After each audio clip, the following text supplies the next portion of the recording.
கிரீடம் ஃபேன்ஸுக்கு வணக்கம். ஐபிஎல் லீக் மேட்சஸ் உடைய கடைசி வாரம்னு சொல்லணும். ஆல்மோஸ்ட் இந்த வீக்குள்ளே எல்லா மேட்சும் முடிஞ்சிடுதுங்க. அடுத்த வீக்ல வந்துட்டு ஒரு 3 மேட்ச் 4 மேட்ச் தான் இருக்கிற மாதிரி இருக்கு.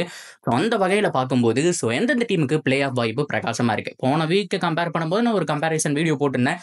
இந்த டீமுக்கு எவ்வளோ பர்சன்டேஜ் இருக்குன்னு சொல்லிட்டு, இந்த வீக்ல எவ்வளோ பர்சன்டேஜ் இருக்கு, எந்த டீம் போறதுக்கான சான்ஸ் இருக்கு அப்படிங்கிற எல்லா டீடைலையும் இந்த வீடியோவில் பார்த்து தெரிஞ்சுக்கலாம். அதுக்கு முன்னாடி ஃபர்ஸ்ட் டைம் சேனல் தெரியுமா மறக்காம சப்ஸ்கிரைப் பண்ணி சப்போர்ட் பண்ணுங்க. அப்போ அப்டேட் எல்லாமே வந்து சேரும். சரி வாங்க வீடியோக்குள்ள போகலாம். ஃபர்ஸ்ட் ஆஃப் ஆல் இந்த தடவை கேகேஆர் உண்மையாலுமே பிரில்லியண்டா ஆடிட்டு இருக்காங்க. காரணம் கௌதம் கம்பீரா என்னன்னு தெரியல. அவரு தான் 99% காரணம் அப்படிங்கிற மாதிரி நானும் நினைக்கிறேன். உள்ள என்னதான் உங்களுடைய டீம் காம்பினேஷன் நல்லா இருந்தாலுமே கௌதம் கம்பீருடைய மூவ் உண்மையாலுமே பக்கா மூவ். அவர் இருக்கும்போது ஒரு விஷயம் பண்ணிட்டு இருந்தாரு, சுனில் நரேனா வந்துட்டு மேலே போடுற விஷயம்.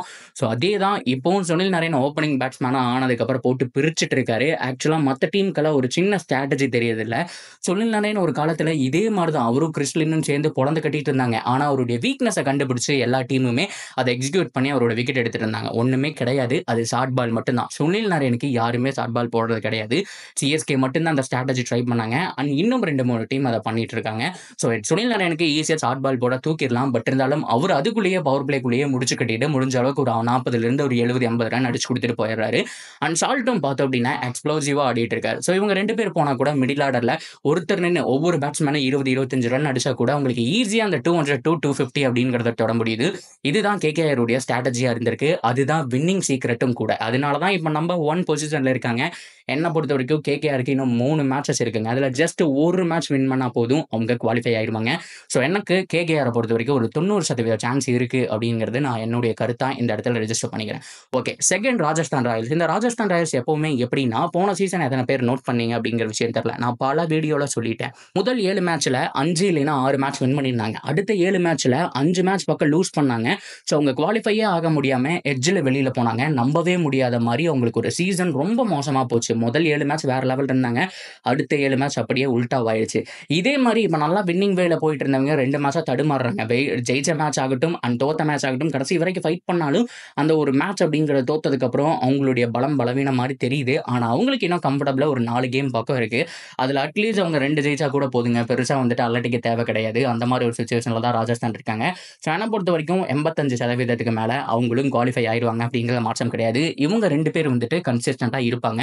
மேபி இந்த டாப் 4க்குள்ள நம்பர் வேணா மாறலாம். 3வது இடமோ 4வது இடமோ 1வது இடமோ 2வது இடமோ இது மட்டும் மாறிட்டே இருக்கலாமே தவிர இந்த கேகேஆரோ ஆர்ஆரோ கண்டிப்பா குவாலிஃபை ஆயிடுவாங்க அப்படிங்கிறது என்னுடைய கருத்து. இதை தாண்டி அந்த 3வது அண்ட் 4வது பொசிஷனுக்கு எத்தனை டீம் இருக்காங்க அப்படின்னா மிகப்பெரிய அடிதடியே நடந்துட்டு இருக்குன்னு சொல்லணும். நேற்றைய மேட்ச் சிஎஸ்கேக்கும் பஞ்சாபுக்கும் நடந்துச்சு இல்லையா, அதுல பஞ்சாப் ஜெயிச்சிருந்தாங்க அப்படின்னா 99% மற்ற எல்லா டீமுக்கும் வாய்ப்பு இருந்திருக்கும். ஆனா சிஎஸ்கே ஜெயிச்சதுனால சிஎஸ்கேக்கு மட்டும்தான் வாய்ப்பு அப்படிங்கிற மாதிரி ஆயிடுச்சு. அப்படி பார்க்கும்போது சிஎஸ்கே, எஸ்ஆர்ஹெச், எல்எர்ஜி அண்ட் டிசி அப்படின்னு சொல்லி 4 டீம் மிகப்பெரிய ஃபைட் இருக்கு. அது போக பஞ்சாப், ஜிடி, அதுக்கப்புறம் மும்பை இந்தியன்ஸ், ஆர்சிபின்னு சொல்லி இன்னும் 4 டீம் வந்துட்டு பாட்டம்ல இருந்துட்டு இருக்காங்க. மிகப்பெரிய பிரச்சனையா போயிட்டு இருக்கு. இந்த பாட்டம்ல இருக்கிற டீமுக்கு வாய்ப்பே இல்லைன்னு சொல்ல முடியாது. அவங்க எல்லாருக்குமே ஒரு கால்குலேஷன் இருக்கு. மேல இருக்கக்கூடிய இந்த ஆர்ஆரும் அண்ட் கேகேஆரும் தொடர்ந்து வின் பண்றாங்க அப்படிங்கிற பட்சத்துல கண்டிப்பா கீழே இருக்கக்கூடிய எல்லா டீமுக்குமே வாய்ப்பு அப்படிங்கிறது இருக்கு. அதே மாதிரி மிடில் வேல இருக்காங்க இல்லையா, இந்த சென்னை சூப்பர் கிங்ஸ், அதுக்கப்புறம் வந்துட்டு லக்னோ சூப்பர் ஜெயின்ஸ், அது மட்டும் இல்லாம நம்மளுடைய சன்ரைசர்ஸ் ஹைதராபாத், இவங்க எல்லாருக்குமே கூட ஒரு அவுட் சைட் சான்ஸ் இருக்கு அப்படின்னு தான் சொல்லுவேன். அவுட் சைடில் கிளீனா உங்களுக்கு இருக்கக்கூடிய இந்த 3 கேம்ல ஒரு 2 கேமோ அந்த மாதிரி வின் பண்ணா போயிடலாம். அண்ட் டெல்லி கேபிட்டல்ஸ் இந்த பக்கமும் இல்லாம அந்த பக்கமும் இல்லாம இருக்காங்க. அவங்கள பொறுத்த வரைக்கும் இன்னும் 3 கேம் இருக்கு. ஆனா 3 கேமையுமே வின் பண்ணி ஆகணும். அப்பதான் அந்த 8 வின் அப்படிங்கிற மாதிரி வரும் அப்படிங்கிற சுச்சுவேஷன் வந்துட்டாங்க. ஓவராலா சென்னை சூப்பர் கிங்ஸுக்கு எவ்வளவு பர்சன்டேஜ் இருக்குன்னு கேட்டீங்கன்னா என்னை பொறுத்த வரைக்கும் 60% வாய்ப்பு அப்படிங்கிறது இருக்கு. ஏன்னா ஒரு ஹோம் மேட்ச் ஆடுறாங்க ராஜஸ்தானுக்கு எதிராக. அண்ட் ஜிடி பொறுத்த வரைக்கும் பலவீனமா தெரியுறாங்க. ஆல்ரெடி சிஎஸ்கே வின் பண்ணியிருக்காங்க அப்படிங்கிறதுனால அகமதாபாத் பெரிய கிரவுண்ட்ல சிஎஸ்கே அவங்கள அடுத்த மேட்ச் ஃபேஸ் பண்றாங்க. அதை தொடர்ந்து பார்த்தோம் அப்படின்னா ஃபைனலா ஆர்சிபி கூட உங்களுக்கு ஒரு மேட்ச் இருக்கு. இதுல ஏதாவது ஒரு 2 ஜெயிச்சா கூட கம்ஃபர்டபுளா அவங்க குவாலிஃபை ஆயிடுவாங்க 8 வெற்றிகளோட. அப்படி பார்க்கும்போது மேபி ஹோம் மேட்சஸ் ஜெயிக்கலாம் அண்ட் ஏதாவது ஒரு அவே மேட்சஸ் ஜெயிச்சிருவாங்க அப்படிங்கிறது என்னுடைய கருத்து. அதனால 60% சொல்றேன். எல்எர்ஜியை பொறுத்த வரைக்கும் நேற்று மேட்ச் ஜெயிச்சிருக்கணும். அட்லீஸ்ட் தோத்தா கூட பரவாயில்ல, ஒரு மாதிரி க்ளோஸா கொண்டு போய் தோத்துருக்கணும். கிட்டத்தட்ட 80 ரனுக்கு மேல வித்தியாசத்துல தோத்துருக்காங்க. நெட் ரன் ரேட் பயங்கரமா அடி வாங்கியிருக்கு. இதெல்லாம் வச்சு பர்சன்டேஜ் பார்க்கும்போது அவங்களுக்கு ஒரு 48% குவாலிஃபிகேஷன் சான்ஸ் இருக்குன்னு சொல்லுவேன். ஸோ அதை தொடர்ந்து டிசி 3 மேட்சுமே வின் பண்ணி ஆகணுங்க. அவங்களுக்கு மேக்ஸிமம் 35% தான் வாய்ப்பு இருக்கு. ஸோ இந்த மாதிரி ஒவ்வொரு டீமுக்கும் ஒவ்வொரு பர்சன்டேஜ் இருக்கு. கீழே இருக்கிற டீமுக்கெல்லாம் லோவஸ்ட் பர்சன்டேஜ் தான். மும்பை இந்தியன்ஸோட பர்சன்டேஜ் ரொம்ப ரொம்ப கம்மி. 0.1% மட்டும்தான். ஒரு சான்ஸ் இருக்கு. இந்த மாதிரி கால்குலேஷன்ல இது நடந்தா மும்பை இந்தியன்ஸ் போகலான்னு சொல்லி ஒரு சான்ஸ் இருக்கு. ஆனா அது நடக்குமான்னு பார்க்கணும். ஆர்சிபியை பொறுத்த வரைக்கும் தொடர்ந்து வின் பண்றாங்க அப்படிங்கிற பட்சத்துல அவங்களுக்கு சான்ஸ் இருக்கு. வெறும் 10% சான்ஸ் தான். ஆனா அது வாய்ப்பு இருக்கு. அவங்களுக்கும் கண்டிப்பா அவுட் ஆஃப் த டோர்னமெண்ட் சொல்ல முடியாது. ஏதாவது ஒரு மேட்ச் தோத்துட்டாங்கன்னா அவுட் ஆஃப் த டோர்னமெண்ட் அப்படிங்கிறதுல மட்டும்தான் வாய்ப்பு இருக்கு. அதை தொடர்ந்து பஞ்சாப் அண்ட் ஜிடி அவங்களுக்கும் ஆவரேஜா 20-25% பக்கம் வாய்ப்பு இருக்கு.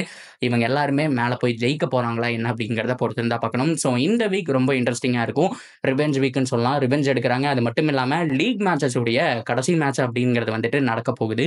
ஸோ நீங்க என்ன நினைக்கிறீங்க? உங்களுடைய ஃபேவரட் டீம் குவாலிஃபை ஆகுமா இல்லையா? டாப் 4ல யாரெல்லாம் வருவாங்க இல்ல அப்படிங்கிறத வந்துட்டு தாராளமா கமெண்ட் செக்ஷன்ல சொல்லுங்க. தொடர்ந்து அப்படியே சேனலோட இணைஞ்சிருங்க. மறக்காம சப்ஸ்கிரைப் பண்ணி சப்போர்ட் பண்ணுங்க.